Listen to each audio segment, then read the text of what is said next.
Today is December 19th, 2020, and most of the U.S. is expecting a major winter storm, or at least really cold temperatures. Some places are getting snow, some places aren't. Kind of depends where you are. But I just kind of go over what I'm doing to get ready for this storm. Now, I grew up in Massachusetts. I've only been living in Texas for 10 years. So I've got plenty of warm jackets. Not this one. I've got snow shovels, all those things that I brought from Massachusetts. But every area kind of has different regional things. But anyways, let's go over what I'm doing here to get ready for this. To get ready for a power outage, I'm getting out my old Coleman lantern. Actually, not that old, these are the LED ones. Make sure the batteries work, and just putting that on the kitchen counter. Normally this lives in the garage, but if we lose power, I don't want to be digging through boxes in the garage with a flashlight to figure out which of the camping boxes these are in. So I'm just going to stick one out here so we can grab it easy.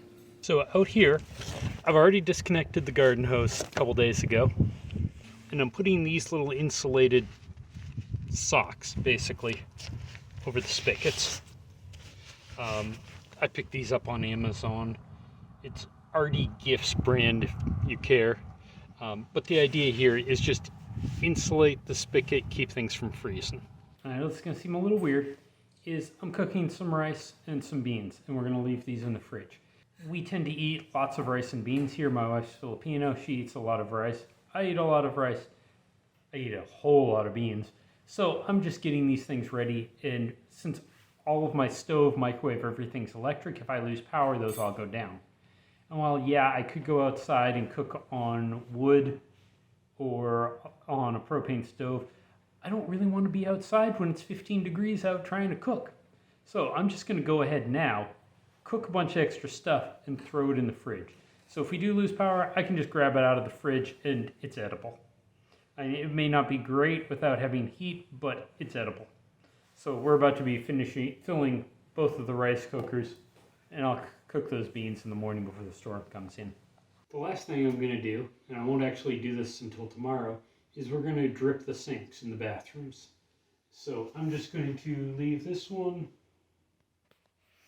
slowly dripping, probably slow enough the camera can't tell, with cold water. And we're going to do this one the same way with hot water, so that the pipes don't freeze, because our pipes here aren't as far underground as they are up north, so freezing is a real possibility. And that's it. Go on a kind of a little rant here. I know people, usually when there's a storm in the south, you get all the northerners going, oh no, that's not bad, that's only 20 degrees out. The thing is, different areas are used to different types of storms. Tennessee is used to flooding, Texas is used to tornadoes, Massachusetts is used to snowstorms. Kind of everything's different and it's designed different. If a tornado that Oklahoma's used to hits Massachusetts, they'd be in real trouble. Just like how a snowstorm hitting Texas causes us real trouble. It's also worth noting that we tend not to get a lot of snow down here. We do get a lot of ice. And while personally I would have no problem driving in 6 inches of snow, I've done it before plenty of times, not a big deal. When you get ice on the roads, that's a whole different thing. You put an quarter-inch thick layer of ice on everything that's smooth, like just walking to your car is seriously dangerous, especially if it's across a large parking lot.